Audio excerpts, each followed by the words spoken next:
नमस्कार साथियों, टी4 टीचर के यूट्यूब चैनल पर आप सभी का हार्दिक स्वागत है। आज के इस वीडियो में हम बाल विकास एवं शिक्षण शास्त्र के 25 महत्वपूर्ण प्रश्नों को हल करेंगे।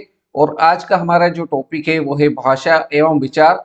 इससे संबंधित 25 महत्वपूर्ण प्रश्नों को इस वीडियो में कवर करने वाले हैं और यह बाल विकास का पार्ट नंबर 4 है। तो चलिए बिना किसी देरी के आज के इस वीडियो को शुरू करते हैं। रिक्वेस्ट है कि पूरा देखिए। वीडियो अगर अच्छा लगता है तो वीडियो को लाइक करें, शेयर करें अपने साथियों के साथ में, और चैनल पर नए हो तो चैनल को सब्सक्राइब कर लीजिए ताकि इस प्रकार के नए वीडियो आपको मिल सके और आप अच्छी तैयारी करके अपना सिलेक्शन कंप्लीट कर सके। पहले प्रश्न की ओर बढ़ते हैं। पहला प्रश्न है, एक भाषा में सबसे छोटी इकाई का अर्थ है। एक भाषा में सबसे छोटी इकाई का अर्थ क्या होता है? तो फोनिक्स होता है। विकल्प डी हमारा राइट आंसर रहेगा। अगला प्रश्न, प्रश्न संख्या 2। प्रश्न संख्या 2 में हमको बताना है, भाषा कौशल में सबसे कठिन है। भाषा कौशल में सबसे कठिन क्या है? सुनना है, बोलना है, पढ़ना है या फिर लिखना है? तो साथियों, भाषा कौशल में सबसे कठिन लिखना है। डी ऑप्शन हमारा राइट आंसर हो जाएगा। अगला प्रश्न है प्रश्न संख्या 3। सामान्य लोग भाषा को केवल के माध्यम के रूप में पहचानते हैं। तो इस प्रश्न का राइट आंसर क्या हो जाएगा साथियों? तो सामान्य लोग भाषा को केवल संप्रेषण के रूप में पहचानते हैं। तो ऑप्शन ए इसका राइट आंसर रहेगा। अगला प्रश्न, प्रश्न संख्या 4। हमारे संविधान की 8वीं अनुसूची भाषाओं को भारत की मुख्य भाषाओं के रूप में नामित करती है। 14, 16, 20 या फिर 22? तो 22 अनुसूचियां हमारी है। ऑप्शन डी हमारा राइट आंसर हो जाएगा। चलिए अगले प्रश्न की ओर बढ़ते हैं साथियों। प्रश्न संख्या 5। प्रश्न संख्या 5 में हमको बताना है, जब विषय वस्तु का वाक्य बंधारण के आधार पर वर्गीकृत किया जाता है तो वह क्या कहलाता है? जब विषय वस्तु का वाक्य बंधारण के आधार पर वर्गीकृत किया जाता है तो उसको क्या कहा जाता है? तो उसको कहा जाएगा व्याकरणिक वर्गीकरण। ऑप्शन बी राइट आंसर यहाँ पर हो जाएगा। चलिए अगले प्रश्न की ओर बढ़ते हैं साथियों। प्रश्न संख्या 6। बच्चे का पहला शब्द सबसे अधिक निम्न में से किससे संबंधित होता है? यहाँ पर आपको बताना है कि बच्चे का जो पहला शब्द होता है वह सबसे अधिक निम्न में से किससे संबंधित होता है?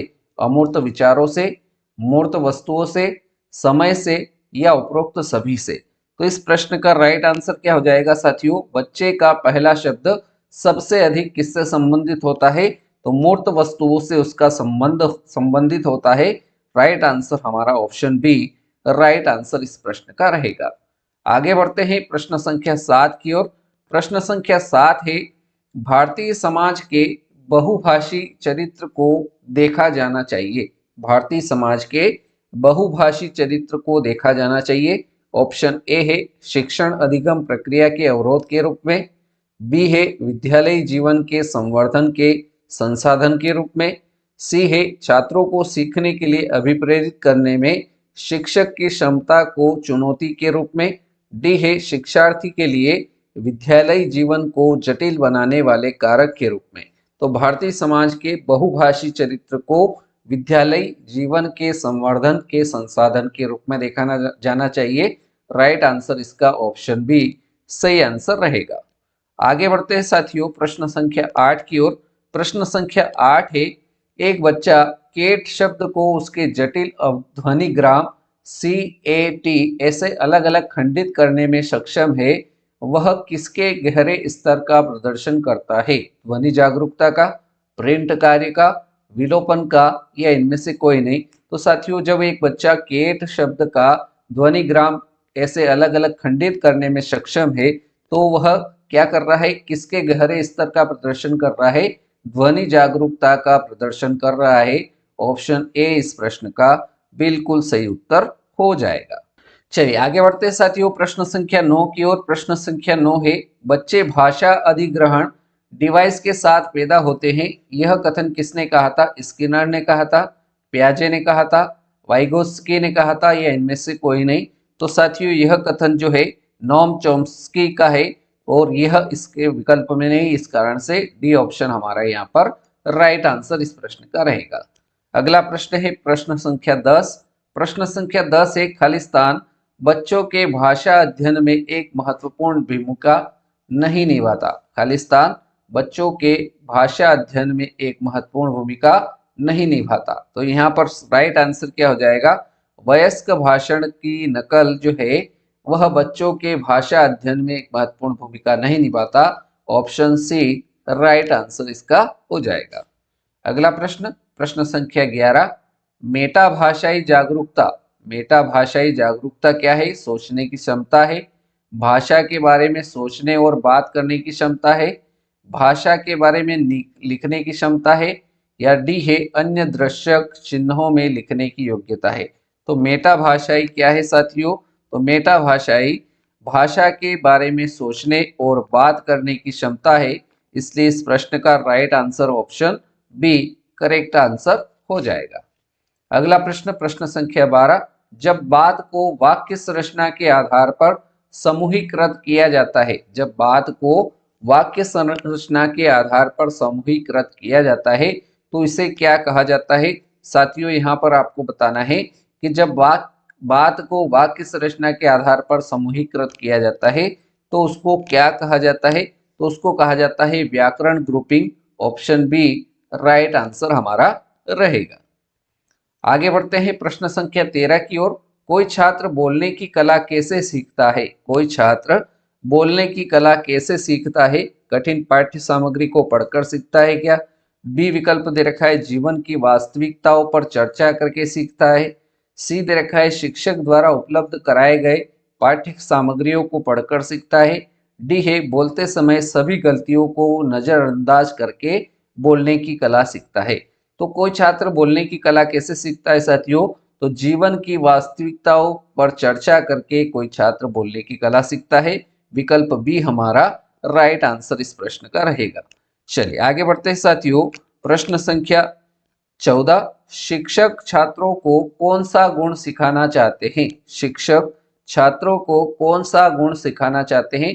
पहला दे रखा है चीजों को अलग अलग करने का गुण सिखाते हैं, सोचने का तरीका सिखाते हैं, भावनात्मक सोच विकसित करना सिखाते हैं, या अवलोकन का गुण विकसित करना सिखाते हैं। तो इस प्रश्न का राइट आंसर क्या हो जाएगा साथियों, शिक्षक छात्रों को कौन सा गुण सिखाना चाहते हैं, तो यहाँ पर ऑप्शन डी अवलोकन का गुण विकसित करना चाहते हैं। हमारा सही उत्तर ऑप्शन डी के साथ रहेगा।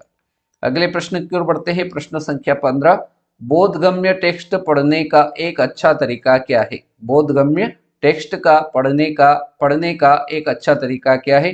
टेक्स्ट में प्रयोग किए गए शब्दों और संरचना पर ध्यान देना, बी है टेक्स्ट की पूरी जांच करने का एक अच्छा तरीका है, भावनात्मक सोच विकसित करना, डी है टेक्स्ट का जांच कर उसकी व्याख्या एवं मूल्यांकन करना। तो बोधगम्य टेक्स्ट पढ़ने का एक अच्छा तरीका जो है वो टेक्स्ट का जांच कर उसकी व्याख्या एवं मूल्यांकन करना। ऑप्शन डी हमारा राइट आंसर रहेगा। अगले प्रश्न की ओर बढ़ते हैं साथियों, प्रश्न संख्या 16, व्याकरण पढ़ना महत्वपूर्ण क्यों है। व्याकरण पढ़ना महत्वपूर्ण क्यों है। शुद्धता के लिए, प्रवाह के लिए, पढ़ने लिखने की योग्यता के लिए, डी है संख्यात्मक कार्यों के लिए। तो व्याकरण पढ़ना महत्वपूर्ण क्यों है, शुद्धता के लिए महत्वपूर्ण है, इसलिए ऑप्शन ए हमारा सही आंसर रहेगा। अगला प्रश्न देखते हैं साथियों, प्रश्न संख्या 17। उसके पहले यदि वीडियो को लाइक नहीं किया है तो लाइक कर दीजिए, शेयर कर दीजिए अपने साथियों के साथ में, और चैनल पर नए हो तो चैनल को सब्सक्राइब कर लीजिए। चलिए प्रश्न संख्या 17 देखते हैं, चित्र किस चीज को समझाने में सहायक होता है। चित्र किस चीज को समझाने में सहायक होता है। ऑप्शन ए दे रखा है कलाकार के कौशल को, बी है बोलने का कौशल, सी है सुनने का कौशल, डी है लिखने का कौशल। तो चित्र किस चीज को समझाने में सहायक होता है, तो कलाकार के कौशल को समझाने में चित्र सहायक होता है। विकल्प ए हमारा सही आंसर रहेगा। अगला प्रश्न, प्रश्न संख्या 18, प्रथम पीढ़ी के शिक्षार्थी सबसे अधिक कठिनाई महसूस करते हैं। प्रथम पीढ़ी के शिक्षार्थी सबसे अधिक कठिनाई महसूस करते हैं, तो कौन से विकल्प में इसका सही आंसर हो जाएगा। तो प्रथम पीढ़ी के शिक्षार्थी जो है वो सबसे अधिक कठिनाई महसूस करते हैं पहली भाषा सीखने में। विकल्प डी हमारा राइट आंसर इस प्रश्न का रहेगा। अगले प्रश्न की ओर बढ़ते हैं, प्रश्न संख्या 19, भाषाओं का समझना और उपयोग करना बच्चों को सक्षम बनाता है। भाषाओं को समझना और उपयोग करना बच्चों को सक्षम बनाता है।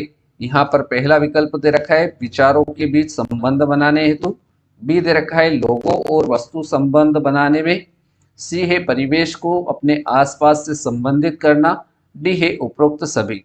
तो इसका राइट आंसर क्या हो जाएगा साथियों, भाषाओं का समझना और उपयोग करना बच्चों को सक्षम बनाता है, परिवेश को अपने आसपास से संबंधित करना सिखाता सक्षम बनाता है। राइट आंसर हमारा ऑप्शन सी इस प्रश्न का सही उत्तर हो जाएगा।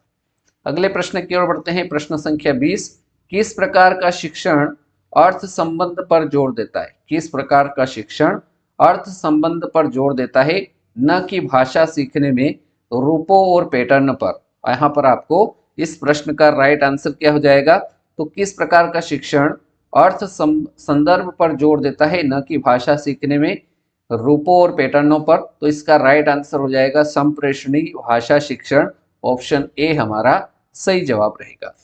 आगे बढ़ते हैं प्रश्न संख्या 21 की ओर। एक भाषा जो हमारे घर, स्कूल और सामाजिक परिवेश में संप्रेषण के लिए प्राथमिक रूप से प्रयुक्त होती है वह खालिस्तान कहलाती है, मातृभाषा कहलाती है। दूसरा ऑप्शन है प्रथम भाषा, सी है घरेलू भाषा, डी है उपयुक्त में से कोई नहीं। तो इस प्रश्न का राइट आंसर क्या हो जाएगा साथियों, एक भाषा जो हमारे घर, स्कूल और सामाजिक परिवेश में संप्रेषण के लिए प्राथमिक रूप से प्रयुक्त होती है वह क्या कहलाती है, तो वह हमारी प्रथम भाषा कहलाती है। बी ऑप्शन हमारा सही जवाब रहेगा।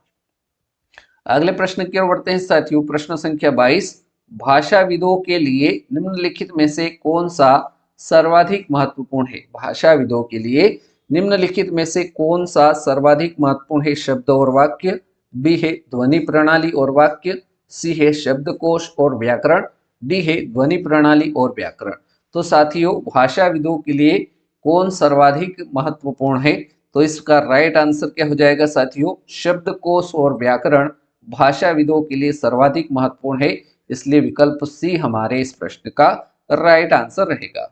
अगले प्रश्न की ओर बढ़ते हैं। प्रश्न संख्या 23, एक बालक खालिस्तान की आयु में अपनी भाषा विकसित करता है जो एक भाषा के उपयुक्त शब्दों और व्याकरण के सही शब्दों से मिलती है। एक बालक कितने वर्ष की आयु में अपनी भाषा विकसित करता है जो एक भाषा के उपयुक्त शब्दों और व्याकरणों के सही नियमों से मिलती है? 4 वर्ष, 5 वर्ष, 6 वर्ष या फिर 7 वर्ष? तो हमारा राइट आंसर 4 वर्ष हो जाएगा। 4 वर्ष की आयु में बच्चा भाषा विकसित करता है जो एक भाषा के उपयुक्त शब्दों और व्याकरण के सही नियमों से मिलती है। तो 4 वर्ष हमारा सही उत्तर हो जाएगा। अगले प्रश्न की ओर बढ़ते हैं। प्रश्न संख्या 24, भारत के संविधान के अनुच्छेद खालिस्तान के अनुसार देवनागरी लिपि में लिखी गई हिंदी भारत की राजभाषा है। भारत के कौन से अनुच्छेद के अनुसार देवनागरी लिपि में लिखी गई हिंदी भारत की राजभाषा है? अनुच्छेद 343, 345, 351 या अनुच्छेद 377? तो इस प्रश्न का राइट आंसर क्या हो जाएगा साथियों, अनुच्छेद 343 के अनुसार देवनागरी लिपि में लिखी गई हिंदी भारत की राजभाषा है, इसलिए ऑप्शन ए हमारा राइट आंसर इस प्रश्न का रहेगा। और साथियों अब है आज के इस वीडियो के अंतिम प्रश्न की बारी। प्रश्न संख्या 25, कोई जानकारी पाने के लिए त्वरित पढ़ने को क्या कहा जाता है? कोई जानकारी को पाने के लिए त्वरित पढ़ने को क्या कहा जाता है? तो इसको कहा जाएगा स्कैनिंग, ऑप्शन सी हमारा राइट आंसर हो जाएगा। तो साथियों इस प्रकार से आज के इस वीडियो में हमने 25 महत्वपूर्ण प्रश्नों को हल किया। उम्मीद करता हूं ये 25 प्रश्न आपको समझ में आए होंगे। और आज का हमारा जो टॉपिक था वो था भाषा एवं विचार। भाषा एवं विचार से हमने 25 महत्वपूर्ण प्रश्नों को हल किया। उम्मीद करता हूं सारे प्रश्न आपको समझ में आए होंगे। वीडियो अच्छा लगा हो तो लाइक कर दीजिएगा, शेयर कर दीजिए अपने सभी साथियों तक, और चैनल पर नए हो तो चैनल को सब्सक्राइब कर लीजिए ताकि इस प्रकार के नए वीडियो आपको मिल सके।